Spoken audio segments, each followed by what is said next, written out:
Page 31, I'm called Little Buttercup. Okay. Now here on pages 30 and 31, we have the same piece of music, but in two different things going on. It's called a duet.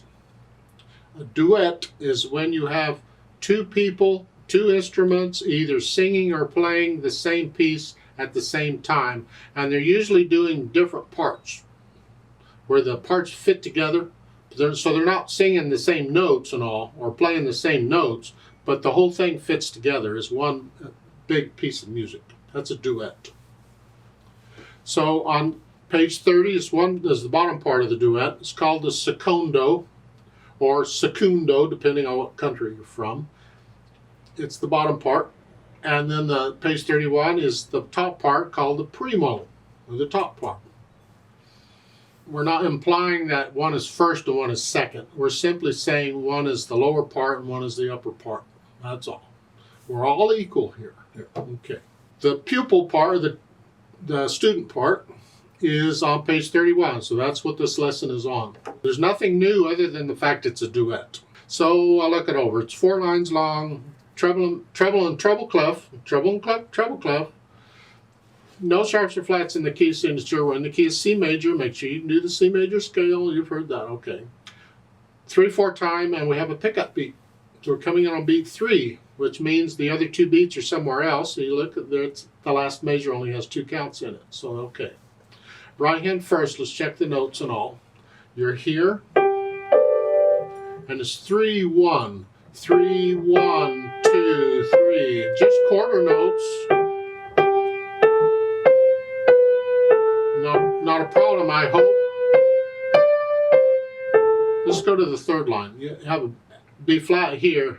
You're going to use third finger here. You don't need these finger numbers. Get rid of these finger numbers.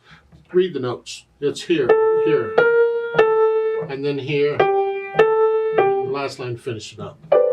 In the left hand, you're up here. Third finger, here.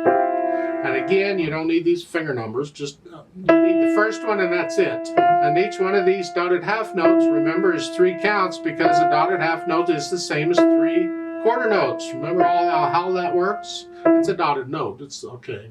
Put the hands together. So we're here. We're sort of here in a middle G position. And it's here.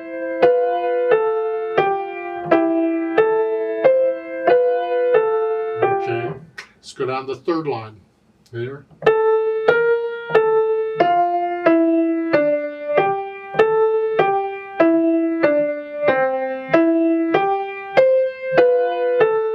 Fun. Okay. So work out the notes and the rhythm and all, and get rid of any hesitations.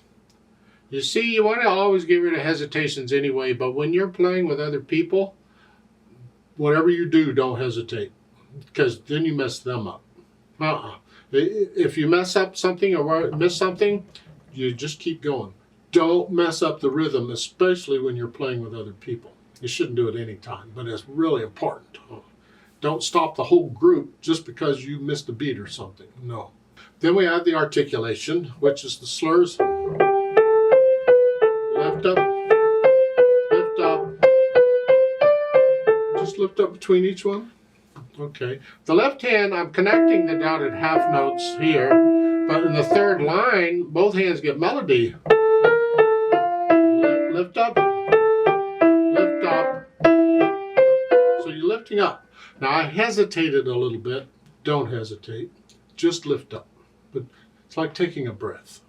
Now keep in mind, when I'm lifting up for the phrases, the other hand I'm connecting. Let's look at here in, the first line. I have phrase, lift up here, but in the left hand I'm connecting it. So I lift it up here, but not here. Lift up. So I'm lifting up in the right hand for the phrasing, but the left hand on the dotted half notes, I'm connecting them. Now in the third line and so forth, it's all melody. So here you're lifting up whatever. And then the dynamics, P is soft for piano. That's the melody.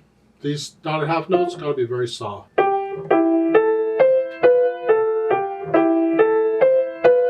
And That's the only dynamic they give you. I don't recommend you play the whole thing at soft.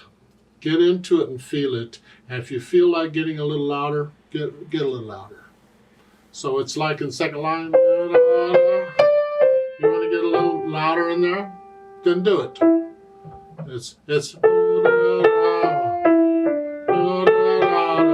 put a louder and softer, a louder. We call those swells. You swell up and back down. You feel them. If you feel it, put it in. And then, of course, the speed is somewhere in the middle. Just it's what it feels like to, not the speed of the beat.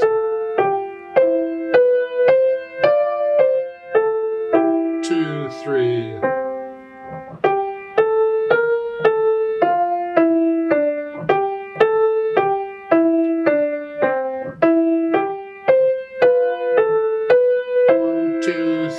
One, two, off. So you gotta hold that last one out for 5 counts. You figure out how fast you want to go. It's not slow or fast, it's somewhere in the middle. And it's the feel of it now. Let's play it together very slowly and make sure you have the notes and rhythms. So I'll give us 2 counts, just ready, go, because we come in on beat 3. Ready, go.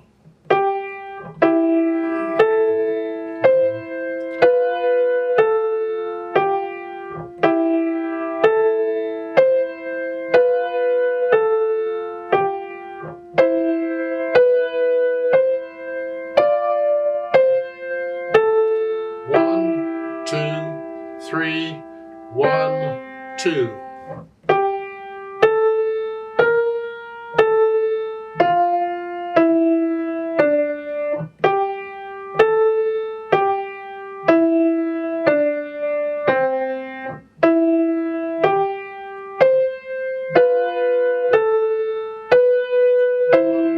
Two, three, tie, 2, off. Now let's do the duet. I'm going to play page 30, and you play what you just played. We're going to speed it up a little more like it should go. I'll give us 2 counts, and let's try it.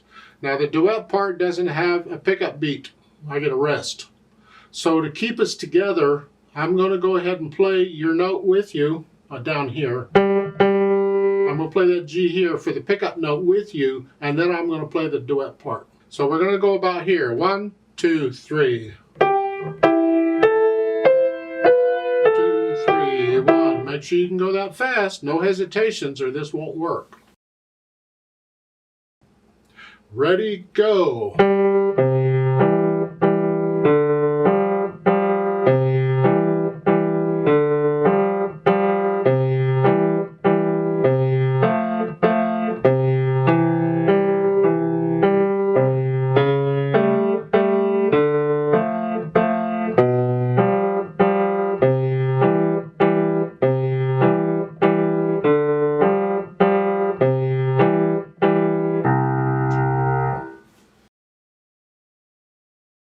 Number 1, what is the effect of a dot placed after a note? And that is it extends the note out a little longer, half the value of the note. For instance, this is a dotted quarter or dotted half note. The dot makes the note last longer. And the dot gets half the value of the note. That's how much longer it lasts. That's what it's for. Number 2, what is a tied note, or what are tied notes? Tied notes are 2 notes that are tied together. They have that little slur here. Here's an example of 2 half notes tied together. You'd play the first note and hold it down for the length of both notes. You tie them together. Number 3, what is a fermata? A fermata is a type of hold in music. It's where you hang on to the note longer than its value it's given. How long you hold it is up to you. A fermata, it looks like so, and it can be, the top circle's like this, or it can look like this. It doesn't matter. It's still a fermata. It has the same meaning. Number 4, what is a rest? Well, a rest is every note has a corresponding rest, and it simply means to be quiet for that length of time. That's all. Number 5, what is meant by an incomplete measure? An incomplete measure is simply a measure that doesn't have all the counts in it according to the time signature. because the time signature says every measure has to have a certain number of counts or number of beats in it. And an incomplete measure simply doesn't have them all. It only has some of them. Which means there's another incomplete measure, or that measure is split, and the rest of the measure is someplace else, is what it happens. Number 6, what are these signs called? And the signs they're showing, you got this one, and this one, and this one. These 3 signs, they're called accidentals. There's more than this, but these are the 3 of the most common used, and they're just accidentals, and meaning they're temporary. They only apply to the measure they're in, and whether it's to the note or not depends on who you ask. They don't agree on the rule for accidentals, but we'll get there. Number 7, how do they affect the note? Okay, that's the accidentals that we're referring to. Well, the first one shown was the sharp, and it means you take the note up a half step on the keyboard, white or black, just the next key up, right? The next one, the flat, means you go down a half step on the keyboard, or the next note down, white or black on the key, whatever. And then the natural takes the sharp or flat away and you play the white key of whatever it is. That's what they do. Number 8, name the key having one sharp in the signature and name the sharp. That's why I keep going over this. If you just learn the scales, this stuff is just second nature, because you can think, what scale do I do with one sharp in it? And the answer is it's in the key of G major, and the sharp is an F sharp. G major has F sharp in it. Where are we at? That was number 8. This is number 9. What is a chord? People don't agree on the definition of chord. This book, I agree with what this book does. It says it's 2 or more notes at the same time. Some people say it's got to be 3 or more notes. Forget that. To me, a chord is any time I can hear more than one note, meaning I can hear harmony. That's a chord. And it only takes 2 notes to do that. And they don't have to be at the same time. They can be one after the other, because you'll still hear them. Even after it's played, you can still hear both notes. So that's still a chord. Number 10, what is the meaning of DC all fine? DC all fine? Well, you break it up. DC means go back to the beginning. Don't ask questions, just go to the beginning. All fine means go to fine. So DC all fine simply means go back to the beginning and play all that again up to wherever fine is. Fine means the end. Number 11, what is a scale? Simply put, a scale is a set pattern of whole steps and half steps. And you can use C scale as your example because it's nicely arranged. It's whole, whole, half, whole, whole, whole, half. That is a major scale. A minor scale, we haven't had minor scales yet, but it's simply a different pattern. I mean, you can have blues scales and jazz scales and whole tone scales and chromatic scales, different scales. It's just a different pattern of whole steps and half steps. I mean, a whole tone scale doesn't have any half steps in it. It's all whole steps. A chromatic scale is nothing but half steps, but it's still a set pattern. Number 12, what is meant by transposition? Ooh, that's a big word. Transposition is simply when you're taking something in one key, in one place, and you're moving it somewhere else. You transpose it somewhere else. We do this a lot.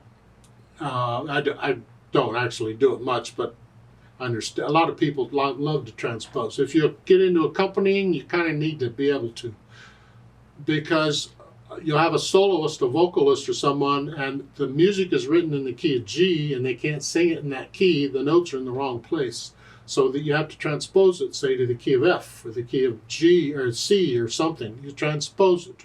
You simply change it into a different key. Number 13, what is a triad? A triad is simply a chord consisting of 3 notes. Name the key having one flat in the key signature and name the flat. Well, again, it gets back to the scales. If you're doing those, you can do this. One flat in a key signature is the key of F major, and the flat is always a B flat. Yeah. Because I can mentally do the scale in my head. Okay, I know what it is. It got me through multiple semesters of music theory in college. It works very well if you just know the scales.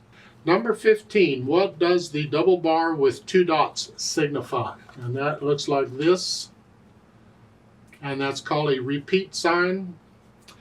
There are different ways of using a repeat sign. So far, all we've learned is you go back to the beginning and play all that stuff again.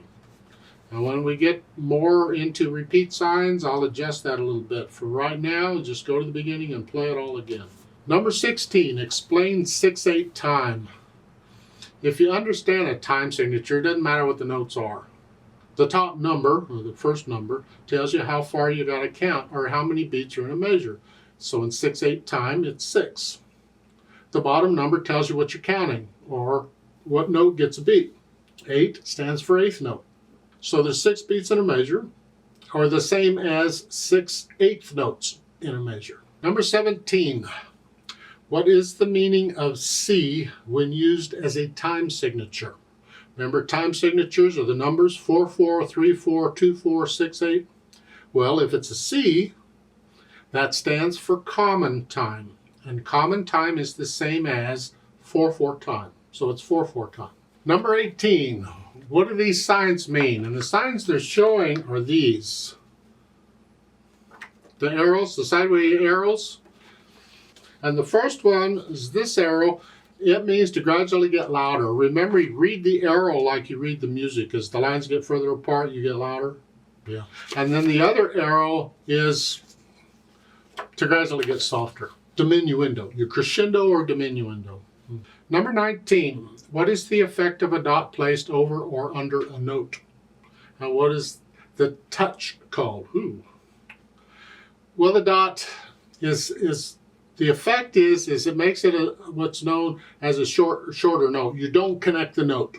Remember, you can either connect the note or don't connect it, and a dot tells you don't connect the note. The touch is called a staccato.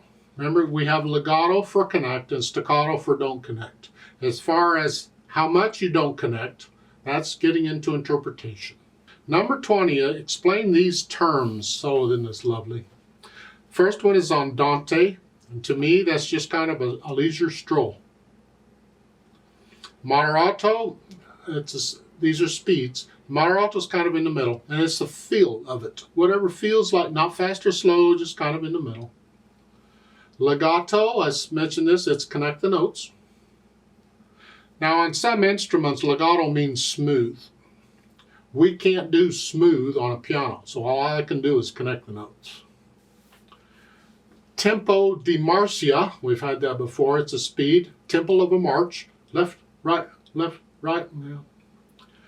Piano, or P for soft, it's dynamic. Forte, or F, that means loud. Retardando, or RIT for short, that means gradually slow down. And mezzo forte, MF, means medium loud, moderately loud. Sort of loud. Okay. They didn't cover everything. They didn't cover the staff. They didn't cover the bar lines. They didn't cover like the clef signs, the bass clef, you know what that, or an F clef, or the G clef, or treble clef. You know what those are, I hope. Yeah. So there's signs in the book, symbols, that we have that this test doesn't cover, but this is pretty good. If you can get these, you're ready to go on. If not, please go back through the book and review everything again. If you don't have a teacher and this is your first time through the book, please go back and review everything again. Do all the lessons again, check everything, play everything again. Make sure you really understand all this stuff before you go to book 2, because it's just going to get more involved. Yeah.